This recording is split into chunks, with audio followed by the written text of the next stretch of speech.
¿Alguna vez te has parado a pensar qué significa realmente ser débil, no en el sentido físico, sino en el sentido íntimo y psicológico? ¿Es la debilidad solo una condición inofensiva, un rasgo que despierta compasión, o conlleva algo más oscuro capaz de erosionar la confianza y la felicidad? Friedrich Nietzsche creía que la debilidad es más que una limitación.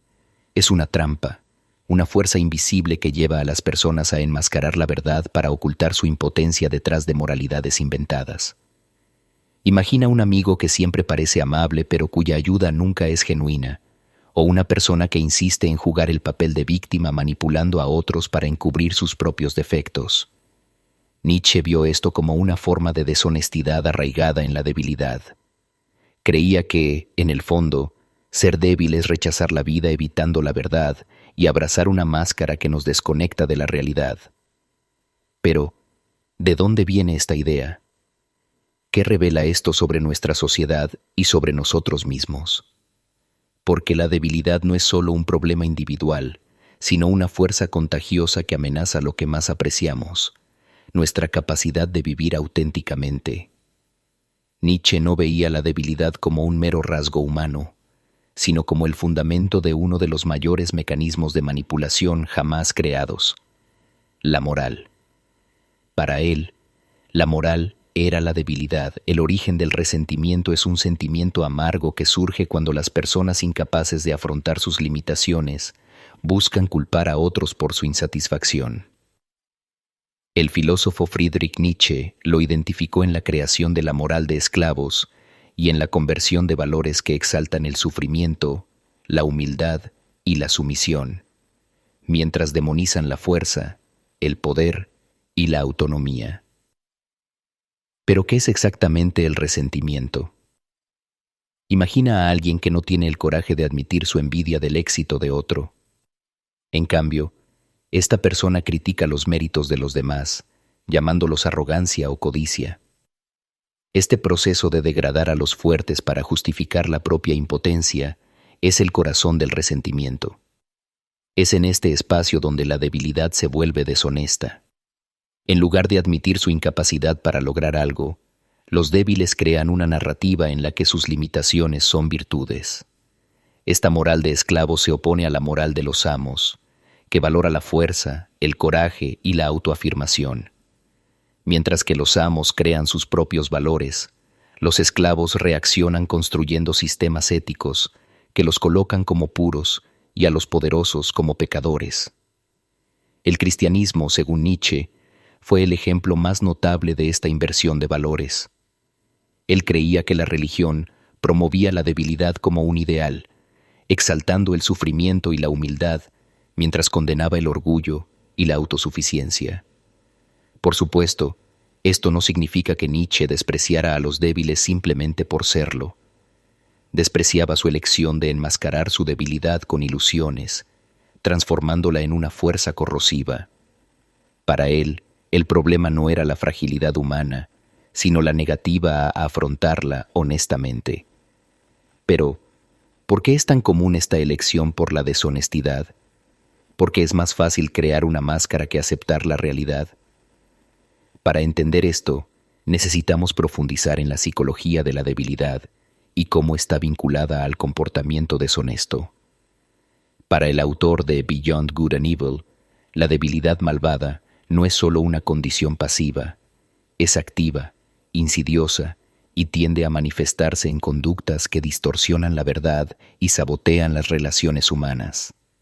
Según el pensador alemán, cuando alguien reconoce sus limitaciones, surgen dos opciones: aceptar su propia vulnerabilidad y buscar superarla, o negar esta debilidad y proyectarla al mundo exterior. Es en esta segunda vía donde surge la deshonestidad. Desde un punto de vista psicológico, esto se traduce en el miedo a afrontar el propio fracaso.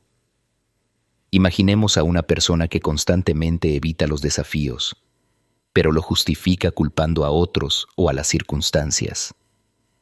Para Friedrich Nietzsche, esta evasión de la responsabilidad es un mecanismo de defensa que protege al ego, pero que, a la larga, alimenta el resentimiento. ¿Qué sucede cuando el resentimiento se apodera del individuo débil? Se convierte en un maestro de la manipulación. Usa la autocompasión para atraer apoyo, disfraza su envidia como moralidad y culpa a quienes están en posiciones de poder por su infelicidad. Este patrón crea un ciclo en el que la debilidad no solo persiste, sino que se propaga. Después de todo, como observó el crítico de la moral cristiana, es más fácil buscar consuelo en una narrativa que retrata al otro. Como el villano que enfrenta la propia impotencia, ¿cuál es el costo de esta elección para Nietzsche? Negar la realidad tiene consecuencias profundas. Primero, impide el crecimiento personal. Alguien que se niega a reconocer sus propios límites nunca podrá superarlos. Segundo, erosiona la confianza de las personas. Quien manipula y enmascara constantemente la verdad pierde credibilidad en las relaciones. Finalmente, debilita a la sociedad en su conjunto. El filósofo vio la debilidad como una fuerza contagiosa, capaz de crear culturas enteras basadas en el resentimiento y el autosabotaje. Un ejemplo práctico de esto se puede ver en el entorno corporativo. Considere a un colega que nunca admite sus errores, pero siempre está dispuesto a criticar el trabajo de los demás. Este comportamiento no solo genera desconfianza, sino que también desestabiliza al equipo. Los pensadores de la crítica social vieron esta dinámica como una versión en miniatura de la sociedad. Cuando muchos eligen la deshonestidad como estrategia, la debilidad se convierte en un virus que debilita al colectivo. Sin embargo, el crítico de la modernidad no creía que esta condición fuera inevitable. Para él, los seres humanos tienen el potencial de trascender su debilidad, siempre que abandonen las ilusiones y acepten la realidad tal como es. Y es aquí donde entra la noción de fuerza, no como algo brutal o opresivo, sino como el coraje de enfrentar la vida sin máscaras. Este coraje es lo que separa a los débiles de los fuertes. Pero, ¿qué significa en la práctica ser fuerte? ¿Cómo podemos cultivar esta fuerza interior en un mundo que parece recompensar la manipulación y la autocomplacencia? Engaño. Para el filósofo que desafió las convenciones morales, la deshonestidad es el reflejo más evidente de debilidad. Cuando una persona no tiene la fuerza necesaria para enfrentar sus limitaciones, recurre a la falsedad, tanto hacia sí mismo como hacia los demás. Esta estrategia crea un ciclo tóxico. Al ocultar la propia vulnerabilidad, el individuo no solo perpetúa sus dificultades, sino que también destruye la confianza que podría ayudarlo a superarlas. Nietzsche observó esta dinámica críticamente, especialmente como se manifestaba en la moralidad de su época. Vio la religión, especialmente el cristianismo, como un gran teatro de deshonestidad colectiva. Según el pensador, en humano, demasiado humano, el débil proyecta su incapacidad como virtud, ensalzando características como la humildad y la sumisión, mientras condena cualidades que no puede alcanzar, como el orgullo y la autosuficiencia. Este mecanismo para él no solo engaña a los demás, sino que también aleja al individuo de su propia esencia. Piense, por ejemplo, en alguien que insiste en justificar sus fracasos con frases como «tuve mala suerte» o «la gente está en mi contra». Detrás de esta narrativa está la negativa a admitir errores o limitaciones. Para el crítico de la moral tradicional, este tipo de autoengaño no es inofensivo. Es una barrera para el autoconocimiento y una semilla de resentimiento. Esta deshonestidad también tiene efectos profundos en las relaciones. Imagina estar en una amistad o sociedad con alguien que nunca es honesto acerca de sus intenciones o sentimientos. Poco a poco, esta falta de claridad erosiona la confianza, creando un ambiente de desconfianza e inseguridad. Para el autor de la genealogía de la moral, la debilidad deshonesta es una de las fuerzas más corrosivas en cualquier vínculo humano. No solo crea conflictos, sino que también impide que florezcan relaciones auténticas. Además, Nietzsche argumentó que la deshonestidad generada por la debilidad no se limita a los individuos, sino que puede adoptar proporciones colectivas que influyen en sistemas políticos, culturales y sociales. Un ejemplo es cuando sociedades enteras se basan en narrativas que evitan la responsabilidad individual, como la glorificación del sufrimiento como camino a la virtud, o la idea de que todos los problemas provienen de factores externos. Este tipo de pensamiento colectivo no solo impide el progreso, sino que también perpetúa una cultura de dependencia y autoengaño. Sin embargo, el pensador no propuso que todos simplemente abandonaran sus debilidades. Reconoció que la vulnerabilidad es parte de la condición humana. Lo que condenó fue la elección de ocultar esta vulnerabilidad a través de máscaras deshonestas.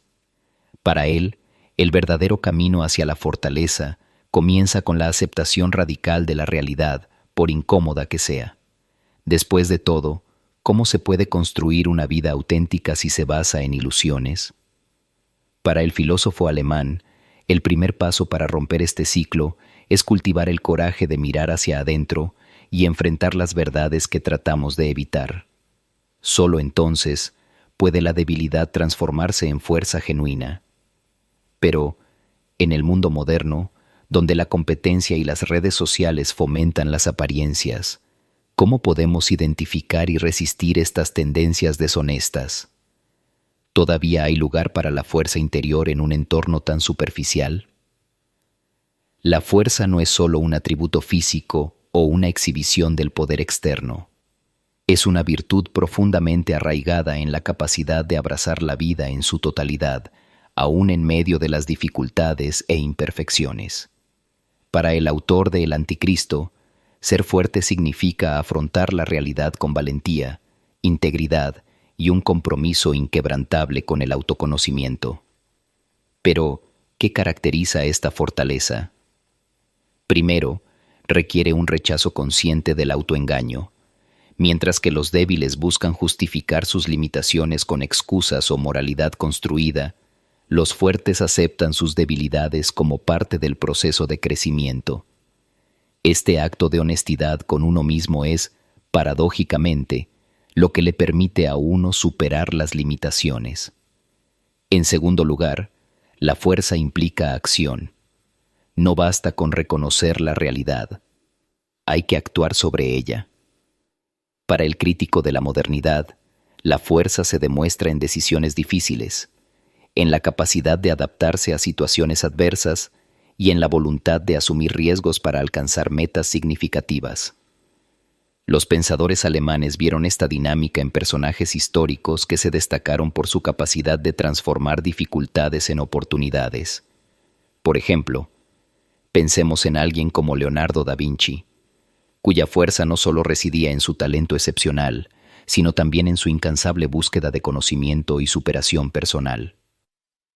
Es un ejemplo de cómo la fuerza puede ser una virtud transformadora que inspira no solo logros individuales, sino también avances para toda la humanidad. Además, porque la fuerza está estrechamente vinculada a la creación. Más que simplemente reaccionar a las circunstancias, los fuertes son aquellos que crean nuevos valores, nuevas formas de vida y nuevas posibilidades. El autor de Así habló Zaratustra argumentó que la verdadera fuerza reside en la capacidad de forjar el propio destino, rechazando las convenciones que limitan el potencial humano. Pero, ¿cómo se aplica esto a la vida cotidiana? Imaginemos a una persona que, después de años de insatisfacción en un trabajo estancado, decide abandonar la seguridad de un salario fijo para perseguir una pasión personal. Este acto, aunque arriesgado, es una expresión de fuerza, un compromiso con la autenticidad y la búsqueda de algo más significativo. Por otro lado, la fuerza no debe confundirse con la opresión o la tiranía. Nietzsche a menudo criticó a los fuertes que usaron su poder para subyugar a otros.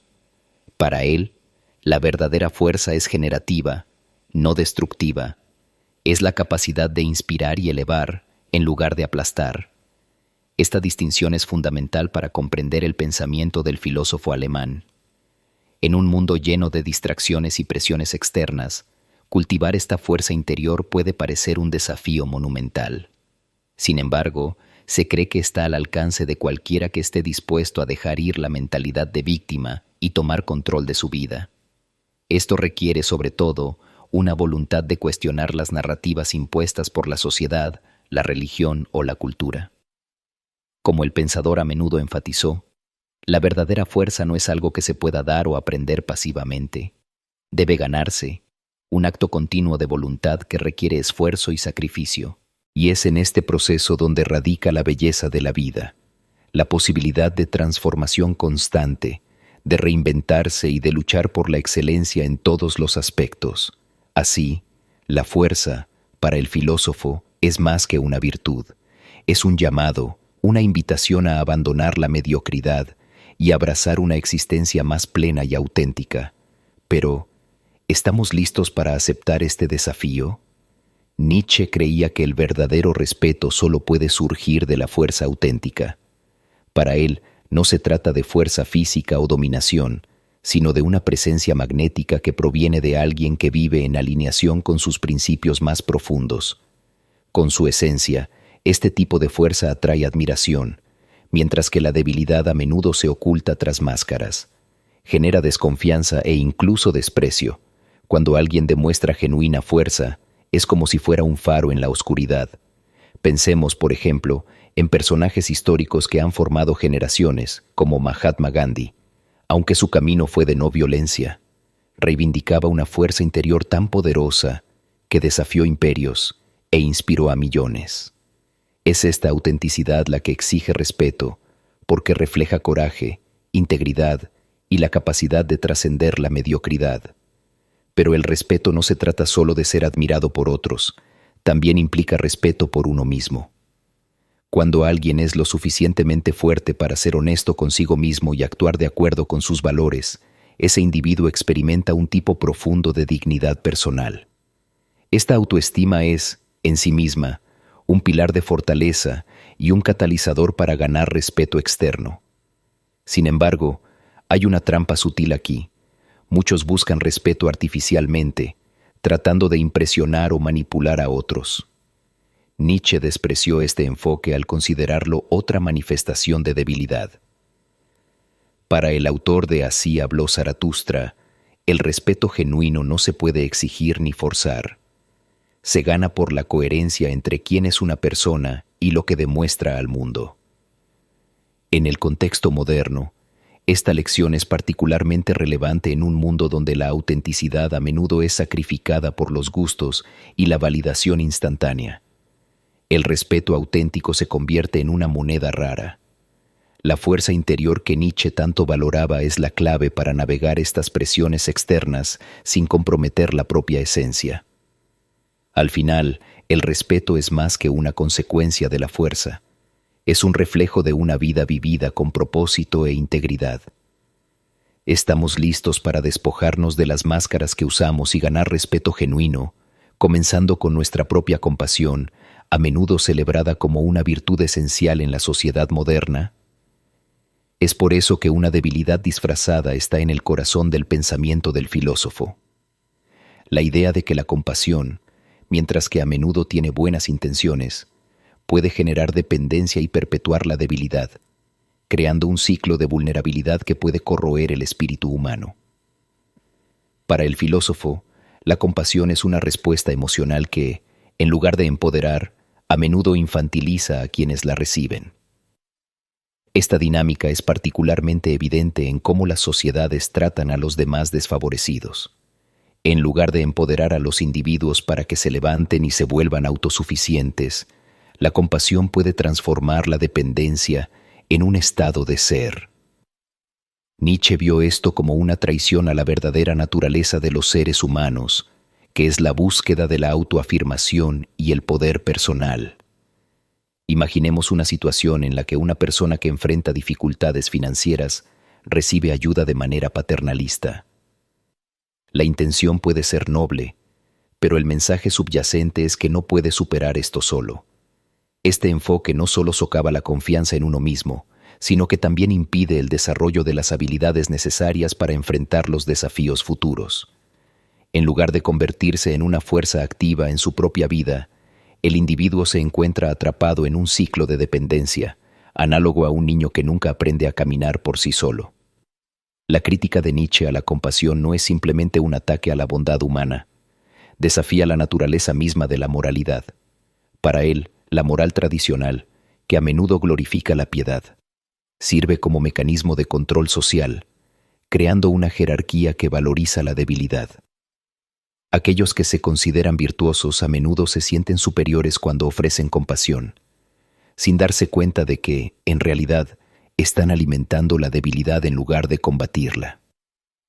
Es esencial comprender que la crítica de Nietzsche a la compasión no sugiere que no debamos ayudar a los demás.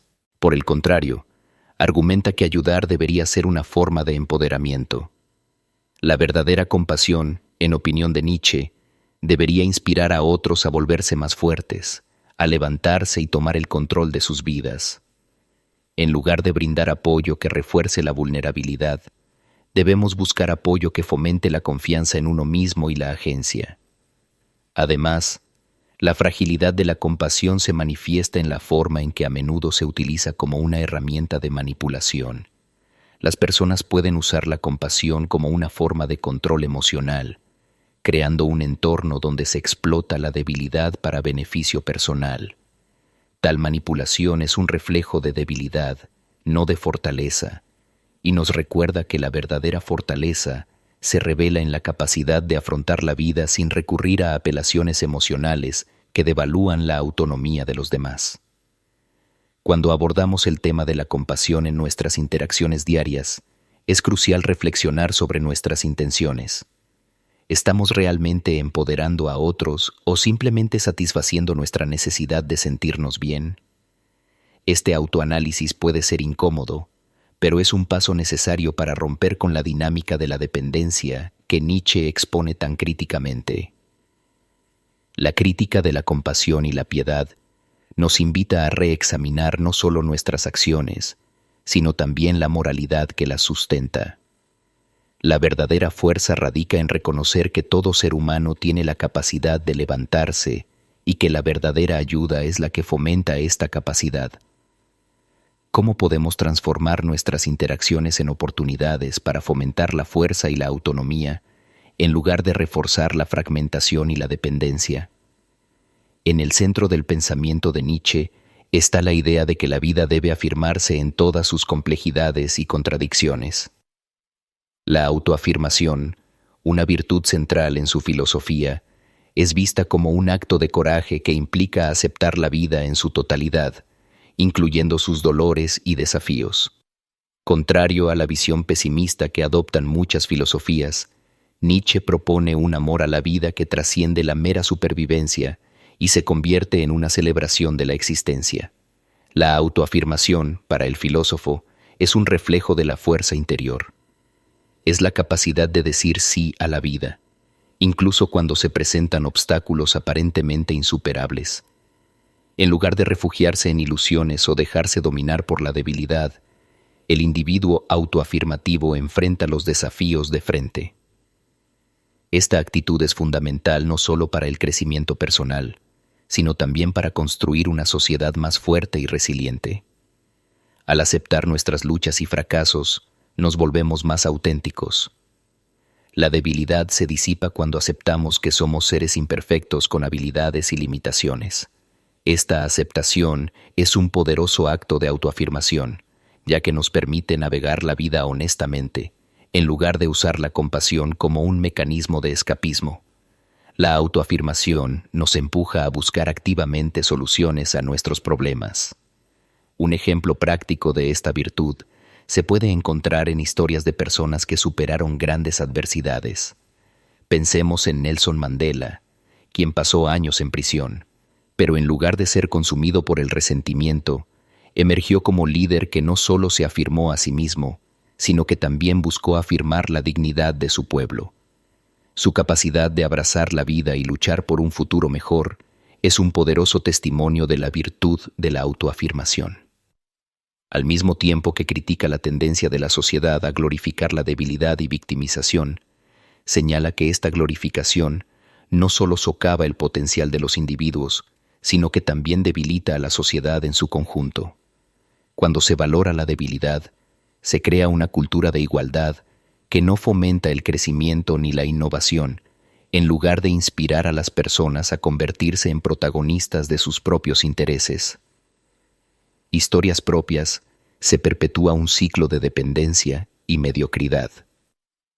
En este contexto, el amor a la vida se convierte en un llamado a la acción. Nietzsche nos insta a abrazar nuestra individualidad y buscar la autoafirmación como una forma de vivir plenamente. Esto implica no solo aceptar nuestros desafíos, sino también aprender a amarlos, reconociendo que son parte integral de nuestro camino. Cada obstáculo superado es una oportunidad de crecimiento, un testimonio de nuestra fuerza interior y una razón para celebrar la vida en toda su complejidad. Finalmente, la autoafirmación y el amor a la vida nos llevan a reflexionar sobre cómo podemos contribuir a un mundo más fuerte y resiliente. Si cada uno de nosotros se compromete a afirmar nuestras propias vidas para crear un espacio donde se valoren la fuerza y la autenticidad, no solo nos mejoraremos a nosotros mismos, sino que también inspiraremos a quienes nos rodean. La pregunta que debemos hacernos es: ¿estamos dispuestos a abrazar la vida en su totalidad y convertirnos en agentes de cambio en un mundo que a menudo valora la debilidad? La filosofía de Nietzsche no se limita al individuo, también ofrece un modelo para construir una sociedad más sólida y auténtica. El legado del filósofo nos invita a cuestionar los valores predominantes que dan forma a nuestras interacciones y estructuras sociales en un mundo que a menudo prioriza la conformidad y la mediocridad. La visión de Nietzsche nos insta a construir comunidades basadas en la fortaleza, la honestidad y la autoafirmación. Para Nietzsche, una sociedad fuerte es aquella que valora la diversidad y singularidad de sus miembros, en lugar de promover la homogeneidad. Es vital fomentar la expresión individual y la búsqueda de la excelencia. Este énfasis en la individualidad es crucial porque cada persona trae consigo una riqueza de experiencias y perspectivas que, cuando se reconocen, contribuyen al fortalecimiento de toda la sociedad. Se convierte en un mosaico vibrante de talentos y habilidades donde cada individuo puede prosperar y sobresalir. Sin embargo, construir una sociedad fuerte requiere coraje y un desafío a las normas establecidas. Nietzsche critica la moral convencional, que a menudo busca nivelar las diferencias en nombre de la igualdad. Esta tendencia no solo devalúa el potencial individual, sino que también crea un entorno que inhibe la creatividad y la innovación. En lugar de celebrar la excelencia, la sociedad a menudo se conforma con lo mediocre, lo que lleva al estancamiento. Por lo tanto, es crucial que cultivemos una cultura que no solo acepte, sino que valore la lucha por la autoafirmación. Además, la fortaleza de una sociedad no se basa únicamente en sus logros individuales, sino también en la capacidad de sus miembros para apoyarse mutuamente. Esto no significa recurrir a una compasión débil, sino más bien establecer vínculos de solidaridad que fomenten la autosuficiencia. Al fomentar la resiliencia, una comunidad puede enfrentar las crisis colectivamente, volviéndose más adaptable y capaz de superar los desafíos. Esta solidaridad activa es una expresión de la verdadera fuerza social que Nietzsche imagina. Por ejemplo, en tiempos de crisis, como desastres naturales o dificultades económicas, las comunidades que se apoyan entre sí demuestran una capacidad superior de resiliencia. No esperan ayuda externa, sino que se organizan y utilizan los recursos disponibles para reconstruir. Este enfoque no solo fortalece a la sociedad, sino que fortalece los vínculos sociales y también empodera a los individuos para tomar acciones decisivas, reforzando la idea de que la fuerza y la resiliencia se construyen juntas.